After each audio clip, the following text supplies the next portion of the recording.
د سپوږمۍ تر کلي.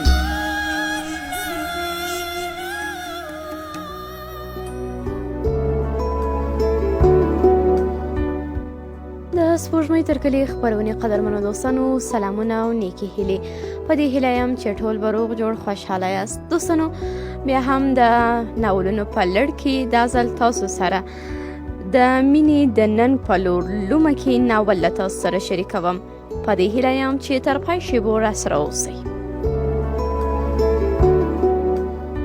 د منو ګڅ د نوموړي کلي د سیند ختیځ لور ته د 300 مترو په واټن د ګرد غوري په شان اوارې او پراخې ځمکې په منځ کې چې په مستطیل ډوله او مربع ډوله پټیو ویشل سوی و پروت و. د هغه د خټنیو او یو نیم پخو دو پوړیز کورونو سرونه د ګڼو ونو د فاصله لري یو د بل سره نښتې ښکارېدل. شمال ته د شین غره ځنګلونه، ختیځ او لویدیځ ته تر هغه هم لوړ او نه تېرېدونکي غرونه چې له هر ډول ځناورو ډک وو پراته او د کلي په منظره کې یې ځانګړی ځای درلود. منوال پوهېدل چې د کلي پخوانی نوم یې د ماینانو کڅ و چې وروسته د وخت په تېرېدو د منو په کڅ بدل سوی و، خو لوی لاس یې اوسنی نوم نه بدلاوه. خوښېدلی چې میلمانه او د نورو سیمو خلک یې د کلي د نوم معنا وپوښتي او دوی په پوره ویاړ ورته هغه کیسه وکړي چې ان د کلي د ماشومانو داسې ټکي په ټکي زده وه چې هیڅکله به پکې یو توری هم وړاندې وروسته نه کېده. کیسه داسې وه: په پخوا زمانو کې د شین غره ځنګلونه د دې کلي نه هم کوز غځېدلي وو چې یوازې ځناور او وحشي حیوانات پکښې اوسېدل. هماغه وخت دوه مینان چې د خپل ټبر د مشر د امر خلاف یو له بل سره ژوند کول غوښتل وتښتېدل او پټ سول، خو د ټبر مشر دوی هر چیرې ولټول تر څو چې وروسته له څو میاشتو دلته وموندل. هغوی د ځانونو او خپلې مینې د ژغورنې لپاره د شین غره په لور مخه کړه. دوی مخکې او د ټبر وسلوال چې تورې په لاسو وې ورپسې منډې وهلې. ها ها ها د شین غره نه د نولان درې ته واوښتل. هلته مخې ته یو لوی مست سیند راغی چې د تېرېدلو هیڅ لاره نه لرله. هماغه و چې وسلوالو ونیول او په ډېرې بېرحمۍ یې ووژل. 2 کاله وروسته ماینان د خپل مور او پلار خوب ته راغلل او ورڅخه یې وغوښتل چې دوی شخ او د اوسېدو پر ځای یې د ماینانو کڅ په نوم مینې آبادي کړي او هلته چې دوی شهیدان سوي ول د ماینانو په نوم زیارت جوړ کړي.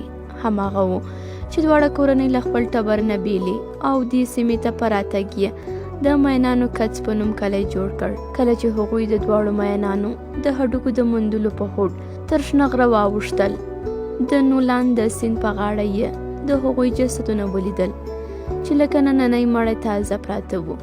ځناورو، بادونو او بارانونو د هغوی پاکې مینې ته د درناوي له امله ورباندې هیڅ غرض نه و کړی. هماغه و چې همالته یې شخ او د هغوی له وصیت سره سم یې د ماینانو په نوم زیارت ورباندې جوړ کړ. وروسته د هماغه ماینانو کورنیو د خپلو شهیدانو د یاد د بیا تازه کولو او د هغوی د ارمانونو د پوره کولو لپاره په خپلو منځونو کې خیرشي وکړه.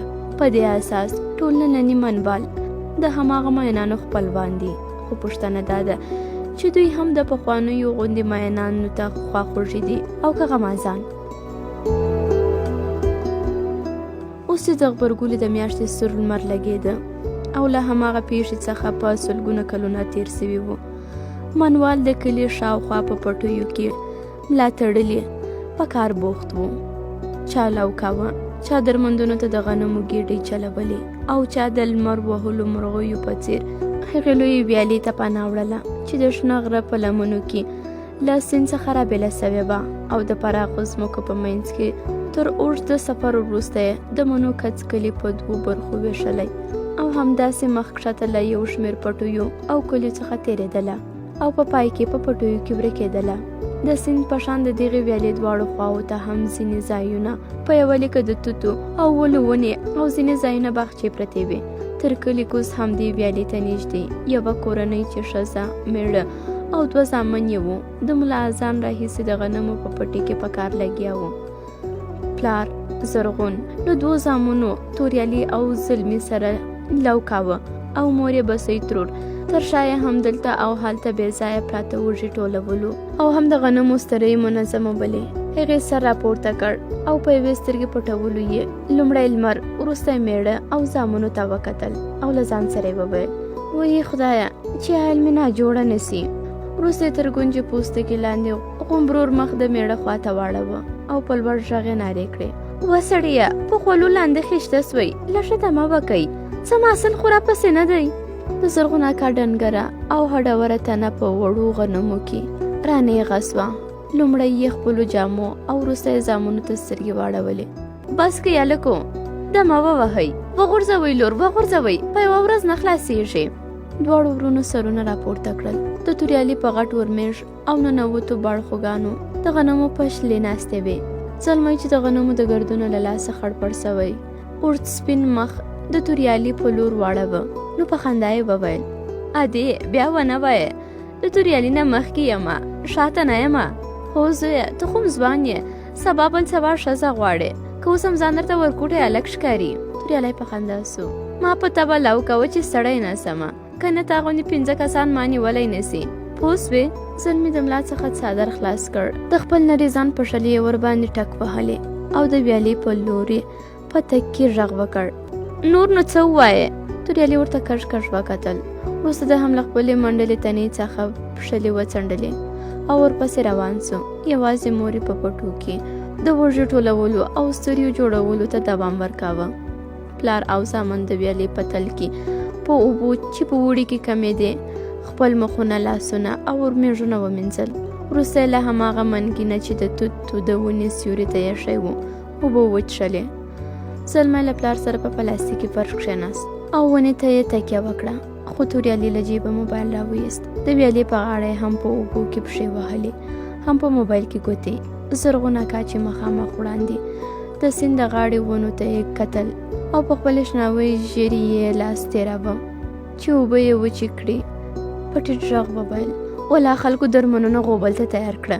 زلمي ډاډ ورکړ: غم مه کوه، زموږ دا دی لو خلاص دی، یوازې نن کار دی، نورو وړمه ورځ کار خلاص کړی دی، نن سبا غوبل کوي.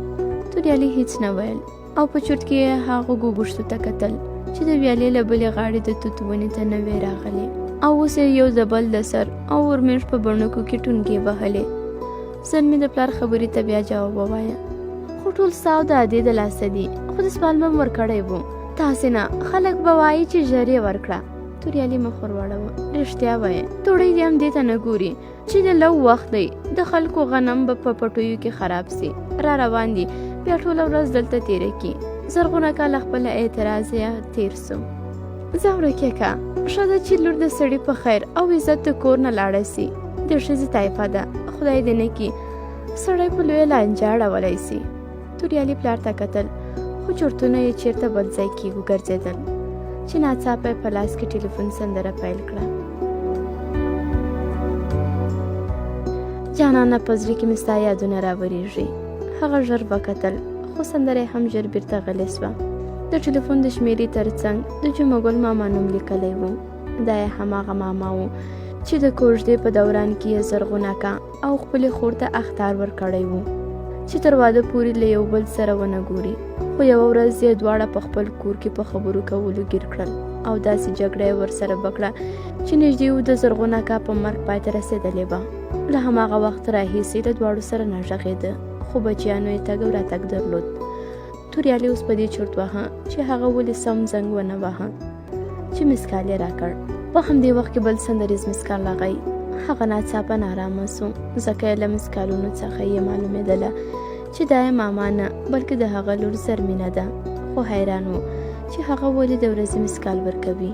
تل به یې په نیمه شپه یا ګیڅ وختې له پلار نه په دې پلمه موبایل اخیسته چې په انګړ او تشناب کې یې له رڼا څخه کار اخلي.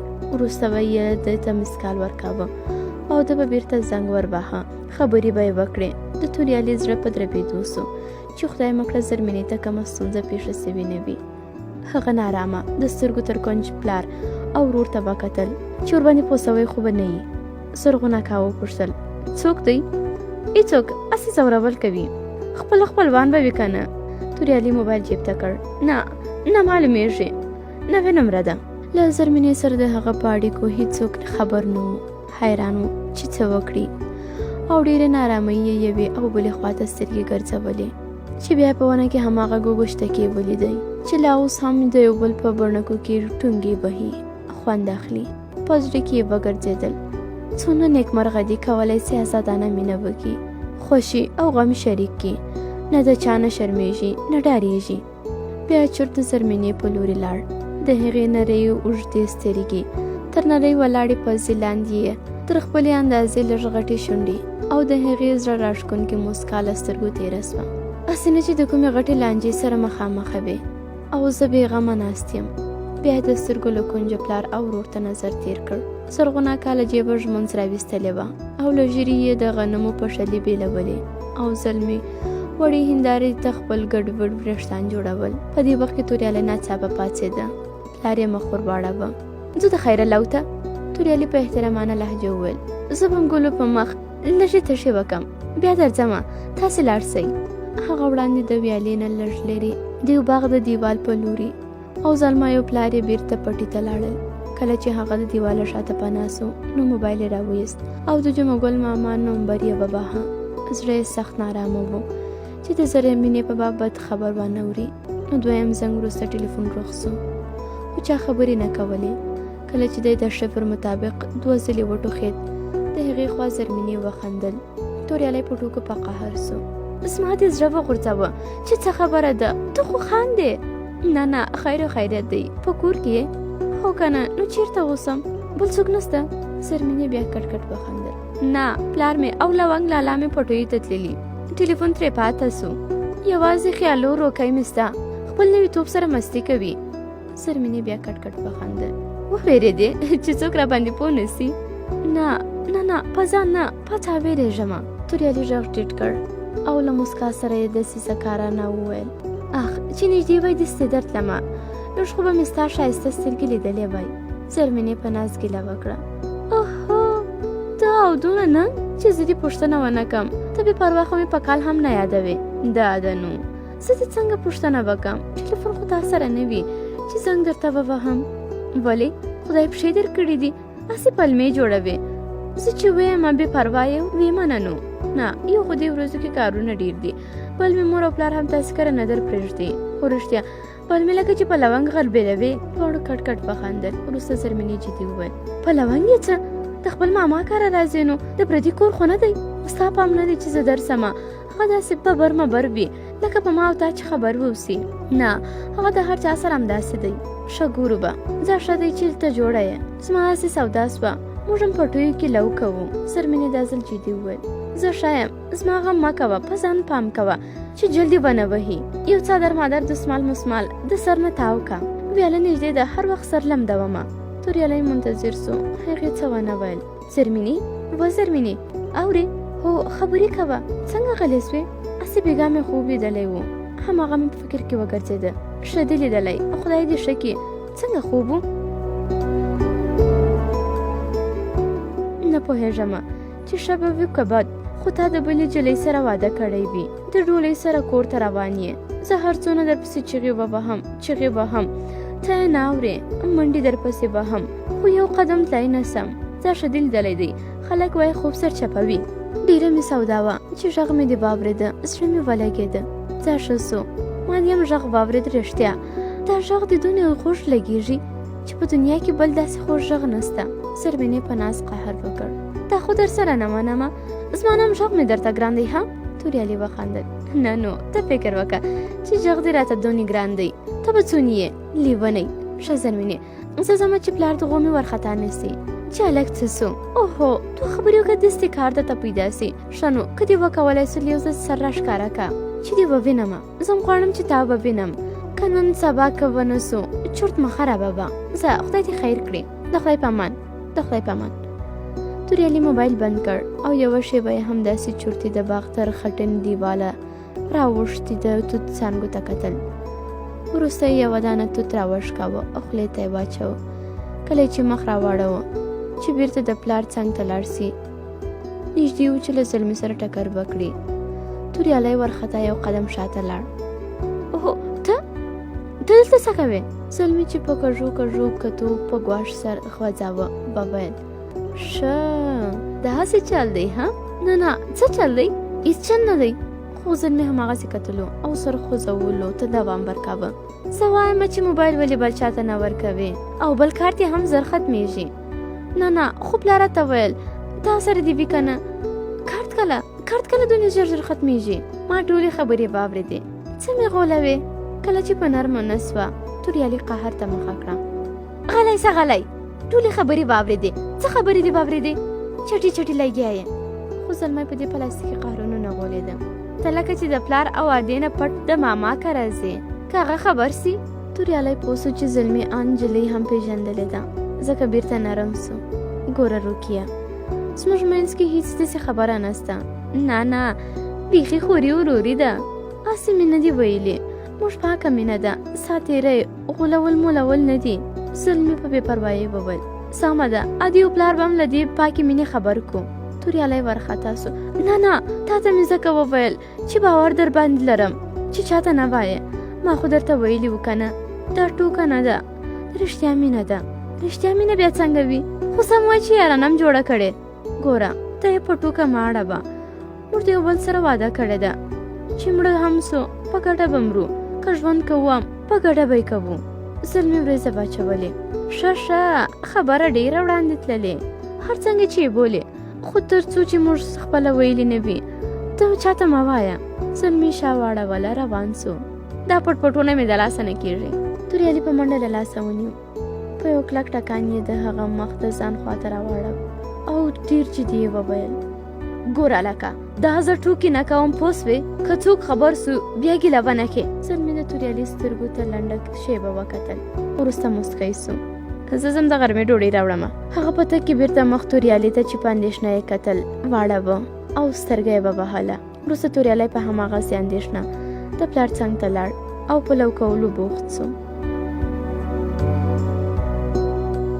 دا مهال د منو کڅ په یوه کوڅه کې یوې پیغلې چې ګرد وړوکی مخ وړې پزې او وړې خولې له امله وړه جنۍ ښکارېدله. د یوې لرګینې دروازې نه سر راویست. دسیسه کارانه یې د کوڅې دواړو خواوو ته سترګې وګرځولې. هلته څو دانې چرګان یو غوا چې په لکۍ له ځانه مچان چړل او دوه ماشومان وو. کله چې هغې خپل زرغون ټیکری په سر تر تنې راکش کړ او کوڅې ته ووته ماشومانو یو نظر ور وکتل خو بیرته په ځمکه کیندلو بوخت سول. یوازې چرګانو د هغې نننۍ لالهاندي احساسوله ځکه یې نارامه کټکټار کاوه. پیغله ټیټ سر په بیړه د کلي شمال لویدیځ خواته روانه وه. هڅه یې کوله د چا پام ځان ته وانړوي. کله چې د کوڅې نه ووته څو ګامه نوره هم وړاندې لاړه او ویالې ته چې همدلته په کلي ننوتله ورسېدله. د ویالې پورې غاړې ته د کورونو څخه په لږه فاصله کې د ټیټو دیوالونو او رنګارنګ میوو باغ و. د دغه باغ په پای کې د انارو ګڼو ونو له شا څخه یو ګرد سړی ځوان په خپلو خړبخونو شناوي سترګو د پیغلې د تګ لوري څاره. نجلۍ دلته هم لومړی شاوخوا په ځیر وکتل. وروسته په بیړه په لرګین پله تر ویالې تېره او د باغ په وره ننوتله. زړه یې سخت رزېده چې څوک یې ونه ویني. د ځوان سترګې یوه ثانیه هم د هغې نه بلې خواته نه اوښتې. پیغله له زرغون ټیکري سره د لرې نه په ګڼو پاڼو کې داسې ښکارېده تابه بېل د ونو څانګه خوځېږي. همدا و چې انارو ته ورسېدله. ځوان یې ناڅاپه مخې ته راووت. نجلۍ له ډېرې وارخطایۍ نږدې چیغه کړې وای خو د هغه د مهربانې څېرې په لیدو یې ډار لرې سو. دواړه یو بل ته دومره نږدې ولاړ وو چې د تنفس شمال په یو بل لګېده. هماغه و چې پیغلې ژر ځان لرې کړ. ځوان لومړی له خندا شین سو خو کله چې د نجلۍ وارخطایي ولیدله مسکا یې د سترګو په رپ کې په اندېښنه بدله سوه. په ټیټ غږ یې ورته وویل وبخښه ملغلرې ما ټوکه وکړه ته څونې وارخطا سوې. هغې په نارامه د ونو د منځ نه د باغ دروازې او کورونو ته کتل چې څوک یې ونه ویني. په همدې اندېښنه کې یې وویل غمیه ته هم داسې کارونه کوې زما د بوټ زړه وایسته. چیرې ګورې؟ ځه چورت مه وهه هېڅوک نسته. ټول خلک په ټویو کې دي. ټول خو نه دي کورونه خو تش نه پرېږدي خو بیا هم زما پام دی ته چا ونه لیدې؟ خیر دی لږ خو مخامخ ودرېږه چې ډېر دې د لیدو تږی یم. دواړو یو بل ته په سترګو کې وکتل. د غمې د خوشحالۍ او بوټه ملغلرې په نارامۍ وویل زه وخت نه لرم اوس مې زلمی روکی په ډوډۍ پسې رابوځي. غمې هم په ټوکو کې جدي ګیله وکړه ته خو هر وخت چې راسې هم داسې وارخطا یې. د سپوږمۍ تر کلي